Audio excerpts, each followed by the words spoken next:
James Monroe is one of the most improper and incompetent that could be selected for president. Naturally dull and stupid, he is extremely illiterate, indecisive to a degree that would be incredible to one who did not know him. Aaron Burr, 1815. Turn his soul wrong side outwards, and there is not a speck on it. Thomas Jefferson, 1787.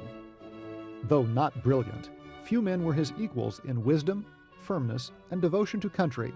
He had a wonderful intellectual patience. John Calhoun, 1831. Virginia's misfortunes may be comprised in one short sentence. Monroe is elected governor. The Richmond Federalist, 1799.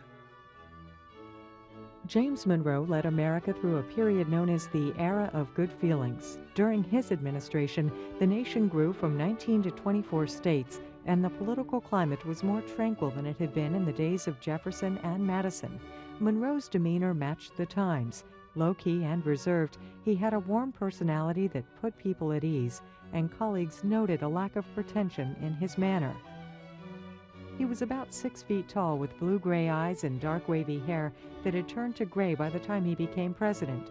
Some people thought he looked like a young George Washington. Monroe enjoyed horseback riding and hunting and was the first president to ride a steamboat. He was also interested in elegant living. As Minister to France, he cultivated a love for French food, clothes, and furnishings, and brought these tastes to bear on his tenure in office. He grew up in Virginia. As a teenager, he quit his studies at the College of William and Mary to join the Revolutionary War effort. He served at the Battle of Trenton, where General George Washington promoted him to the rank of captain for bravery under fire. In this portrait of Washington crossing the Delaware, Monroe is directly behind him, carrying the American flag. After the war, Monroe studied law under Thomas Jefferson and then served in Virginia state politics before becoming a diplomat abroad. While in France, he helped negotiate the Louisiana Purchase, an 827,000 square mile plot of land acquired from Napoleon for 3 cents an acre. He entered national politics in 1811 as a trusted Secretary of State under James Madison. When Madison fired his Secretary of War during the War of 1812, he selected the militarily experienced Monroe as a successor. But because Monroe was also needed in Washington, he continued with his duties as Secretary of State, thus becoming the only person ever to fill 2 cabinet positions at once. He was the nation's 5th president, serving 2 terms from 1817 to 1825. Daniel Tompkins was his vice president. His first lady was Elizabeth Courtwright Monroe, the beautiful daughter of a British businessman. They had 2 daughters, Eliza and Maria Hester, and a son who died in infancy.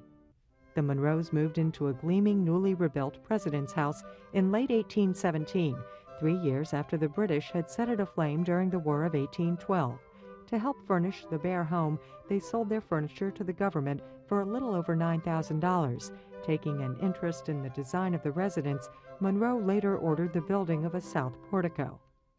Because of poor health, Mrs. Monroe limited her activities as First Lady. Her decision not to pay courtesy calls profoundly disappointed a social set accustomed to the lively and vivacious Dolly Madison. During Monroe's first term, angry Washington women stopped attending her Tuesday night receptions altogether. The issue reached such a fever pitch that at one point it was taken up at a cabinet meeting.